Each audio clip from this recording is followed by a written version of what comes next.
Le vendredi 28 août 2020, Koh Lanta a signé son grand retour sur TF1. Après une saison historique avec l'Île des Héros, diffusée pendant le confinement, le jeu d'aventure de Denis Brognard a dégainé une nouvelle édition, baptisée Les 4 Terres.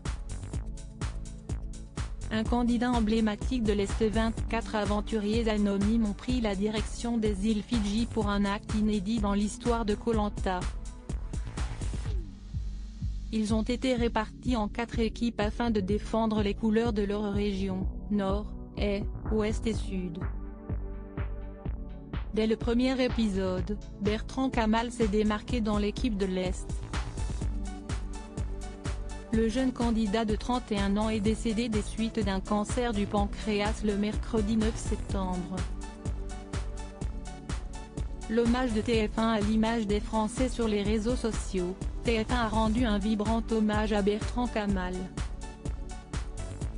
En amont du 3e épisode, diffusé le vendredi 11 septembre, Denis Brognard a tenu à saluer sa mémoire. C'était son rêve de participer à Koh Lanta, il a été exaucé. Moi j'ai découvert un aventurier avant de l'aimer comme un ami, un être cher avec qui j'ai partagé tant de moments privilégiés. Il m'a ému aux Fidji, il m'a bouleversé et impressionné ensuite, a-t-il expliqué, tout en indiquant que cette saison de Koh Lanta lui était dédiée. L'appel de Denis Brognard, qui a été touché par la dignité de Bertrand Kamal lors de son combat contre la maladie, a assuré à Télé Loisirs qu'aucune image de Koh Lanta, les 4 terres ne sera changée. Il en a profité pour appeler au respect de la mémoire et de la volonté du jeune candidat. Aucune autre émission ne demande d'examen aussi poussé que les nôtres, a-t-il débuté, avant de lâcher, ne cherchons pas la polémique. Ce type était bon, ce type était beau. Je ne voudrais surtout pas qu'on salisse quoi que ce soit. La volonté de Bertrand Kamal respectée au fil de son aventure aux Fidji, Bertrand Kamal a noué un lien fort avec sa coéquipière, Adja.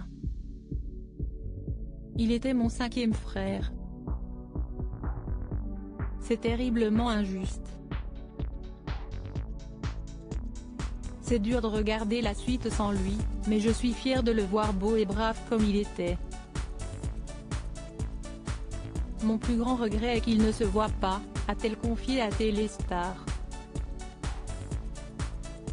Face au débat sur le maintien de la diffusion de Koh Lanta, les 4 terres, Adja a dénoncé une fausse polémique. C'est ce que Bertrand Kamal et sa famille voulaient. La décision lui appartenait. Il voulait partager son aventure avec ses amis, a-t-elle précisé.